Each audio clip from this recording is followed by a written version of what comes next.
दोस्तों 25 और 26 मई को जब से भारत ने बांग्लादेश के 8 गांवों को अपने नक्शे में शामिल किया है, तब से वह पूरी तरह से बौखलाया हुआ है। इसी बौखलाहट में आकर बीते 30 मई को वहां की सेना ने स्थानीय उपद्रवियों के साथ मिलकर एक कायराना साजिश रची और हमारी सरहद से बीएसएफ के 4 जांबाज जवानों को जबरन उठा लिया। इस दुस्साहस के बाद से बांग्लादेशी हुकूमत के हौसले 7वें आसमान पर पहुंच गए हैं, लेकिन कल वहां की सेना ने सीमांत इलाके में खड़े होकर एक ऐसी भड़काऊ घोषणा की है जिसे सुनने के बाद आपके पैरों तले से जमीन खिसक जाएगी। बांग्लादेशी सेना ने अपने नागरिकों से साफ शब्दों में कहा है कि 1 मीटर तार तोड़ो और 1 लाख टका का इनाम पाओ। इस लालच के बाद से बांग्लादेशियों में भारतीय सीमा पर आकर तार तोड़ने की एक बड़ी होड़ मच गई है और हजारों की तादाद में उपद्रवी हमारी सरहद की तरफ बढ़ने लगे हैं। लेकिन दोस्तों, यहां सबसे बड़ा सवाल यह उठता है कि जिस देश के पास खुद खाने के लिए 2 वक्त की सूखी रोटी नहीं है, वहां की बहुसंख्यक आबादी के पास पहनने के लिए ढंग से एक लुंगी तक नसीब नहीं होती, और तो और जिसकी पूरी अर्थव्यवस्था और फैक्ट्रियां चलाने के लिए ईंधन से लेकर बिजली तक हिंदुस्तान खैरात और व्यापार के रूप में देता है, उस कंगाल बांग्लादेश को आखिर इतनी बड़ी हिम्मत कहां से आई? किसने उसकी पीठ पर हाथ रखा है कि उसने भारत की संप्रभुता को चुनौती देते हुए हमारे कटीले तारों को तोड़ने वालों को नकद इनाम देने का खुला ऐलान कर दिया? असल में जब से बांग्लादेश को पाकिस्तान की खुफिया एजेंसी और चीन की विस्तारवादी सरकार का खुलकर सपोर्ट मिलने लगा है, तब से वह ताड़ के पेड़ पर चढ़ गया है। ढाका में बैठे हुक्मरान शायद यह भूल गए हैं कि साल 1971 में अगर भारत के वीर सैनिकों ने अपने प्राणों की आहुति न दी होती, तो आज भी वे पाकिस्तानियों के पैरों तले कुचले जा रहे होते। वे यह भी भूल गए हैं कि जब उनके देश में इंटरनेट लगाने तक की औकात और तकनीक नहीं थी, तब हिंदुस्तान ने ही अपने संसाधनों से वहां इंटरनेट और कनेक्टिविटी प्रोवाइड कराई थी। खैर, इन लोगों की फितरत में ही धोखा देना लिखा है। ये वही लोग हैं जो जिस थाली में खाते हैं उसी थाली में छेद करते हैं। यही वजह है कि आज पूरी दुनिया के मंच पर इनकी जमकर फजीहत हो रही है। अब पानी सिर के ऊपर से गुजर चुका है और समय आ गया है कि भारत भी बिल्कुल अमेरिका की तरह ही, जैसा हाल उसने ईरान का किया था, वैसा ही कड़ा और सबक सिखाने वाला हाल अब बांग्लादेश का भी कर दे। पूर्वी कमान पर मंडराते इस बड़े खतरे को देखते हुए गृह मंत्री अमित शाह ने बिना एक पल की देरी किए भारतीय सेना और अर्धसैनिक बलों के 60,000 घातक जवानों को सीधे बांग्लादेश बॉर्डर पर रवाना कर दिया है। सेना के आला कमांडरों को दिल्ली से सीधे और कड़े निर्देश दे दिए गए हैं कि सरहद पर जितने भी उपद्रवी आ रहे हैं, उन्हें उन्हीं की भाषा में कायदे से समझाया जाए। अगर वे लातों के भूत बातों से नहीं समझते हैं, तो हमारी सेना उन्हें अपने मजबूत हाथों से पकड़े और फिर अपने ही विशेष अंदाज में ऐसा समझाए कि उनकी आने वाली 7 पीढ़ियां भी भारत की सरहद की तरफ आंख उठाने से कांपने लगे। आखिर 30 मई को हमारे 4 जवानों के साथ बांग्लादेशी सेना ने क्या किया? सीमा पर अचानक उमड़ी लाखों की इस भीड़ के पीछे पाकिस्तान का क्या गुप्त प्लान है? और भारतीय सेना अगले 12 घंटों में पूर्वी सरहद पर क्या बड़ा धमाका करने वाली है? आज की इस बेहद सनसनीखेज और रणनीतिक रिपोर्ट में हम आपको ग्राउंड जीरो की एक लाइव सच्चाई से रूबरू कराएंगे। अगर आप भी अपनी मातृभूमि की रक्षा के लिए बीएसएफ के जवानों और भारतीय सेना के इस आर पार वाले मूड का दिल से समर्थन करते हैं, तो इस वीडियो को अभी एक लाइक कर दीजिए और कमेंट बॉक्स में पूरी ताकत से जय हिंद भारतीय सेना लिखना मत भूलिएगा। चलिए विस्तार से समझते हैं सरहद पर मचे इस पूरे चक्रव्यूह को। दोस्तों, अब हम इस पूरे विवाद की उस सबसे दर्दनाक और शर्मनाक कड़वी हकीकत को समझते हैं जिसने भारत के सब्र का बांध पूरी तरह से तोड़ दिया। इसके लिए हमें सिर्फ 2 दिन पीछे यानी इसी साल की 30 मई की तारीख पर चलना होगा। 30 मई की दोपहर भारत बांग्लादेश सीमा के एक बेहद संवेदनशील और रणनीतिक पैच पर हमारे बीएसएफ के जवान रोज की तरह अपनी ड्यूटी मुस्तैदी से निभा रहे थे। वहां पर भारत सरकार और हमारे गृह मंत्रालय के कड़े निर्देशों के बाद अत्याधुनिक स्मार्ट फेंसिंग यानी एंटी कट कंटीले तारों को लगाने का काम चल रहा था। यह फेंसिंग हमारे देश की सुरक्षा के लिए कितनी जरूरी है, यह बताने की आवश्यकता नहीं है। इसी सरहद से आए दिन अवैध घुसपैठ, मवेशी तस्करी और राष्ट्र विरोधी तत्वों की मूवमेंट होती रहती है, जिस पर पूरी तरह लगाम लगाने के लिए भारत वहां लोहे की मजबूत दीवार खड़ी कर रहा था। लेकिन 30 मई को बांग्लादेशी सेना बीजीबी और वहां के स्थानीय उपद्रवियों ने एक सोची समझी साजिश के तहत हमारे जवानों को निशाना बनाया।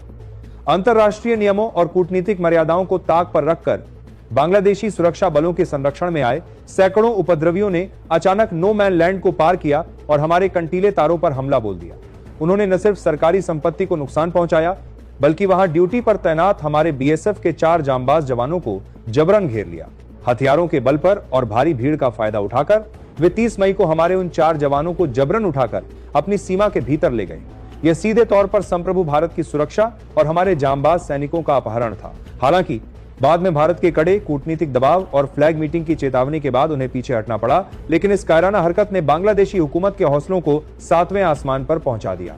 उन्हें लगा कि भारत की शराफत और संयम हमारी सबसे बड़ी कमजोरी है। 30 मई की इस सफलता से बौखलाए वहां के सैन्य कमांडरों ने अब अपने नागरिकों को सरेआम भड़काना शुरू कर दिया है।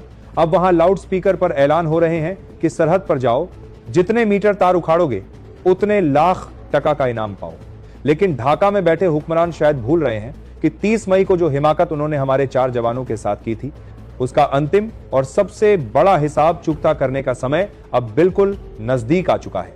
दोस्तों, आज जब हम बांग्लादेश की इस भड़काऊ घोषणा को सुनते हैं कि 1 मीटर तार तोड़ो और 1 लाख पाओ, तो हंसी भी आती है और उनके दिवालियेपन पर तरस भी आता है।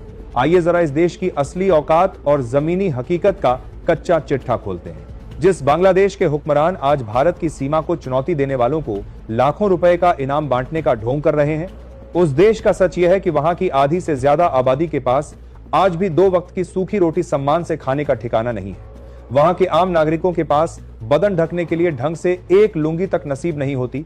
लाखों लोग दाने दाने को मोहताज हैं और रोजगार की तलाश में अवैध तरीके से भारत की सरहद में घुसने के लिए रात दिन पैर पटकते रहते हैं। आर्थिक मोर्चे पर इस कंगाल देश की हकीकत यह है कि आज बांग्लादेश की जो भी थोड़ी बहुत इंडस्ट्रीज और फैक्ट्रियां बची हुई हैं, उन्हें जिंदा रखने के लिए ईंधन, कच्चा माल और बिजली तक हिंदुस्तान ही व्यापार और कूटनीतिक खैरात के रूप में देता है। अगर भारत सिर्फ 3 दिनों के लिए अपनी सीमाएं सील करके बांग्लादेश को दी जाने वाली बिजली की सप्लाई काट दे, तो पूरा ढाका और उनकी सारी फैक्ट्रियां अंधेरे में डूब जाएंगी और उनकी अर्थव्यवस्था पूरी तरह से वेंटिलेटर पर आ जाएगी। लेकिन इतिहास गवाह है कि इन लोगों की फितरत में ही धोखा देना लिखा है। ये वही लोग हैं जो जिस थाली में खाते हैं उसी थाली में छेद करते हैं। साल 1971 का वो ऐतिहासिक दिन ये भूल गए जब पाकिस्तानी सेना इनके निर्दोष नागरिकों पर जुल्म ढा रही थी, इनका कत्लेआम कर रही थी। तब भारत के वीर सैनिकों ने अपनी जान की बाजी लगाकर इन्हें उस नरसंहार से मुक्ति दिलाई थी और एक स्वतंत्र देश का मुखौटा दिया था। इतना ही नहीं, जब इनके पास अपने देश में इंटरनेट का बुनियादी ढांचा खड़ा करने की तकनीक नहीं थी, तब भारत ने ही अपने संसाधनों का इस्तेमाल करके इन्हें कनेक्टिविटी प्रोवाइड कराई थी। लेकिन आज ये एहसान फरामोश देश चीन के कर्ज और पाकिस्तान की ISI के नापाक बहकावे में आकर ताड़ के पेड़ पर चढ़ गया है। इन्हें लग रहा है कि बीजिंग में बैठे इनके आका इन्हें भारत के गुस्से से बचा लेंगे, लेकिन नया भारत अब पुरानी भूलों को सुधारने और अपनी पीठ पीछे धोखा देने वालों को उनकी असली औकात दिखाने के लिए पूरी तरह तैयार हो चुका है।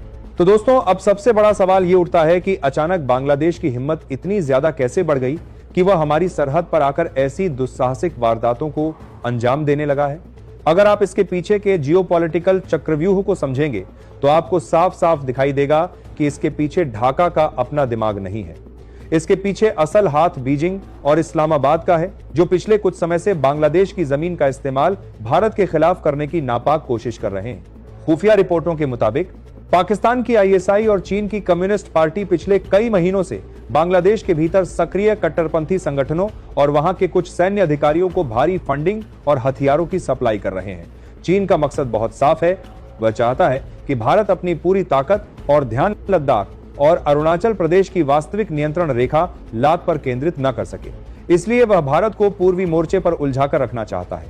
इसी शय पर आकर बांग्लादेश ने हमारी फेंसिंग को निशाना बनाया, लेकिन वे यह भूल गए कि जब बात राष्ट्र की अखंडता पर आती है तो भारत किसी भी मोर्चे पर ढिलाई नहीं बरतता। सीमा पार रची जा रही इसी बड़ी अंतर्राष्ट्रीय साजिश को भांपते हुए नई दिल्ली के साउथ ब्लॉक में बैठे हमारे गृह मंत्री अमित शाह ने बिना एक पल की देरी किए देश का सबसे बड़ा सैन्य पासा फेंक दिया है। इस समय की सबसे बड़ी और एक्सक्लूसिव खबर यह है कि गृह मंत्रालय के सीधे आदेश पर भारतीय सेना और केंद्रीय सुरक्षा बलों के 60,000 से ज्यादा घातक और पूरी तरह से हथियारों से लैस जवानों को पूर्वी सरहद पर तैनात किया जा चुका है। यह कोई सामान्य तैनाती नहीं है। इस टुकड़ी में सेना के उन घातक कमांडो और जवानों को शामिल किया गया है जो किसी भी विषम परिस्थिति में दुश्मन के छक्के छुड़ाने में माहिर है। गृह मंत्री अमित शाह ने फ्रंटलाइन पर मोर्चा संभाल रहे भारतीय कमांडरों को जो निर्देश दिए हैं, वे आज के नए भारत की बदलती सैन्य नीति को साफ साफ बयां करते हैं। उन्होंने साफ और कड़े शब्दों में ऑन ड्यूटी अधिकारियों से कहा है, अब फ्लैग मीटिंग बुलाने या कागजी विरोध दर्ज कराने का समय पूरी तरह खत्म हो चुका है। सरहद पर जो कोई भी जिस भाषा में समझे उसे उसी की भाषा में बहुत बढ़िया से समझाओ। अगर समझाने के बाद भी वे सीधे रास्ते पर नहीं आते हैं तो आगे उनके साथ क्या सलूक करना है यह पूरी तरह सेना खुद ही तय करे। सेना को मिली इस खुली छूट का मतलब आप और पूरी दुनिया बहुत अच्छे से समझती है। जब हमारी सेना को फ्री हैंड मिलता है तो वह सरहद पार बैठे दुश्मनों के बंकरों और उनकी चौकियों का क्या हाल करती है, यह बात किसी से छिपी नहीं है।